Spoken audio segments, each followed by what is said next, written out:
Hello, I am Josh Gauthier, and I'm here with Claire Guyton. We are the co-organizers of Local Writers Read, which is a Maine literary series that spotlights writers from across the state in various genres. And we are very happy to be partnering with LA Arts again for their virtual art walk. And we have with us our guest this month, Jefferson Navicky, who we're excited to hear from. So Claire, do you want to talk a little bit more about our focus? Yeah, sure. So we've been spotlighting the 2020 Maine Literary Award finalists and winners of the short works categories. We started with short fiction, and now we're showcasing poetry. In our last two videos, we featured poetry finalists Michelle Menting and Martin Steingesser. Jefferson won the 2020 award, so he's going to share some of that prize-winning work with us, and I am so excited to hear it. So when you are ready, Jefferson, please go ahead. Great, thank you, Claire. So for the Maine Literary Awards, it's a short manuscript of 5 poems, and I'm going to read 3 of them today. And I'm starting with a poem that is called 11, and it's about the time. It's a pretty strictly autobiographical poem when I was 11, and I got glasses, braces, and a face bow, the thing that kind of connects behind your ears, all at the same year. So it's called 11, Self-Portrait in Glass, Wire, and Chrome. Magnified, I heard my grandfather, the ophthalmologist, say, "Does it look better now or now? Better or better?" The small block letters resolved their edges against the cream light, alphabet tumbling across the screen. All my attempts to string together meaning failed, but at least I could clearly see my failure. The light box hummed pleasantly. My grandfather drove me back to his house beneath the Sunday spring trees, and soon I would see. Teeth were another story. Teeth needed to be bullied for their own good. They resisted like buried logs. Sharp and ratcheted, braces would have been bad enough, though their silver badge wasn't all bad. Some notch toward grown up. But headgear, the face bow, just the name itself, as if my face was the bow to shoot the arrow of my already too large nose toward a bullseye of humiliation. Such hardware, meant to soften my smile, bring the world closer, only served to put miles between me and any kind of cool. My head hung forward with the weight of oncoming adolescence.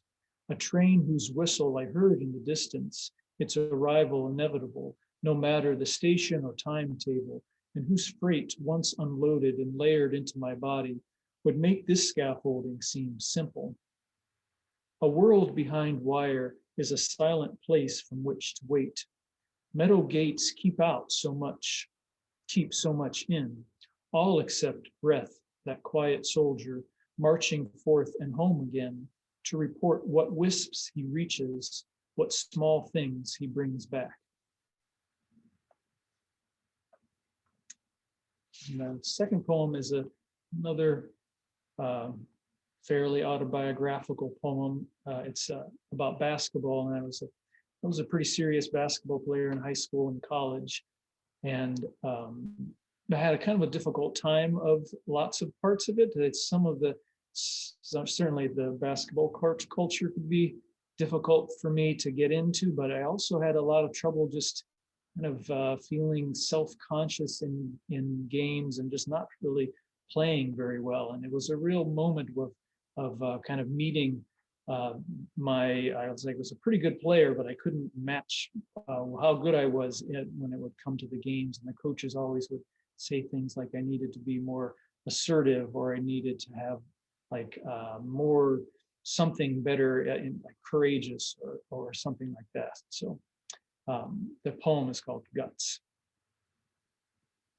The knock against me, I didn't have them, as if my insides had gone soft, softer than the insides of others, more like goo or rot. It's not that you don't have talent, my coach said, but you need that fire. And he rubbed my belly like I was pregnant with a weak flame. It's all so familiar now. I've played it back so many times, part of my name caught on a loop inside me. And I know why women hate when people touch their pregnant bellies. Each body holds its own private fire. I'd like to say I've gotten over it, that my guts are good now, or I'm good with my guts, however full of goo or rot or words. But that's not really true, is it? Some wounds deep inside the body take a lifetime to heal, pass through. On my way through the forest yesterday, I came upon a deer taken down by coyotes no later than last night. Her supple brown body folded around itself, possible only in death, legs all over. Tufts of fur greedily strewn like confetti or pom-poms thrown after a game. And there, her belly ripped open, her insides falling out, her fire across the snow. I had to leash the dogs, hold them away crying and howling. None of us can turn away from courage run out. Some of us, it turns our stomach. Some of us, it makes us hungry.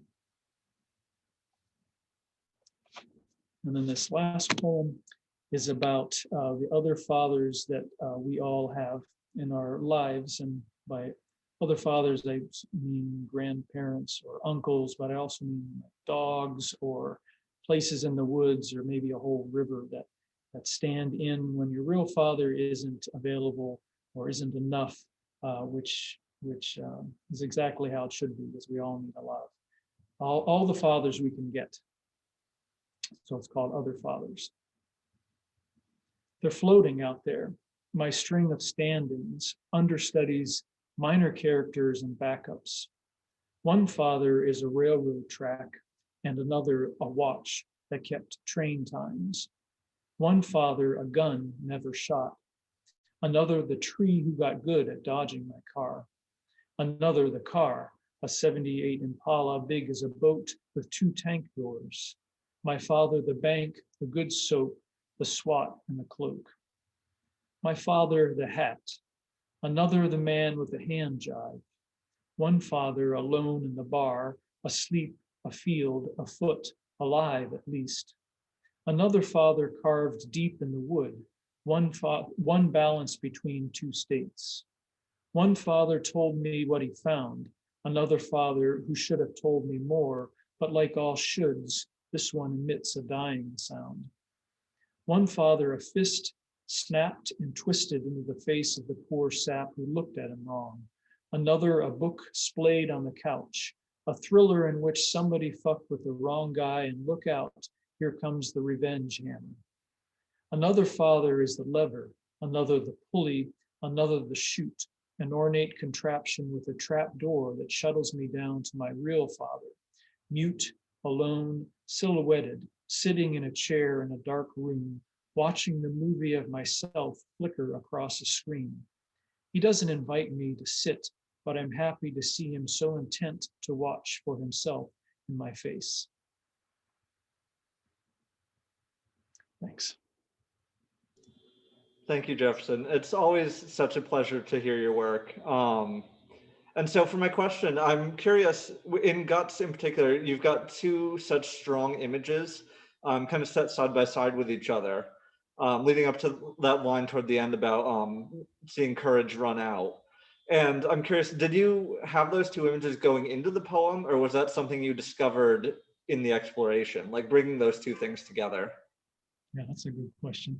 I think I found it towards the end of writing the kind of first section, which is all about the basketball, and I just wasn't very satisfying, I think, to end there. I wanted something like to go to another place and try to draw something else in. And I mean, I think it was just like coincidence that I actually did come across that deer in the woods, and it was not something that I could easily forget, nor like take out of my consciousness when I was working on that poem. So it seemed kind of lucky that came together at the same time.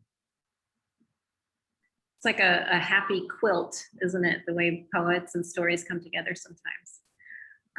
Well, Jefferson, thank you so much for reading that for us. We can't let you go without having you recommend a poem for our listeners, sorry. Yes, great. I would love to. I love Judy Tabor's When Snakes Had Legs, which is in the summer 2021 issue of Rust and Moth. It's a short poem. It's a personal poem about a woman being born, but it's also an amazing primordial kind of animals coming out of the primordial goo poem. That it's I've never read a poem that quite like pulls the personal and this really striking kind of Darwinian evolution of snakes getting legs and falling back into the earth and then crawling out. It's a really surprising, incredible poem. And once again, it's When Snakes Had Legs by Judy Caber, who is currently the Belfast Poet Laureate in Rust and Moth. That's the magazine, summer 2021. Wow, thank you so much. Yeah, so Jefferson, thank you for joining us today. It's always delightful, like I said, to hear you read. So also thank you to LA Arts for giving us the opportunity to spotlight so many great writers for this art walk. And that brings us to a close for today, but be sure to check out the other videos being posted this month. There's some great creators doing all sorts of great work, and we're very thankful to LA Arts for continuing to make this opportunity available to everyone. So thank you, and tune in next time.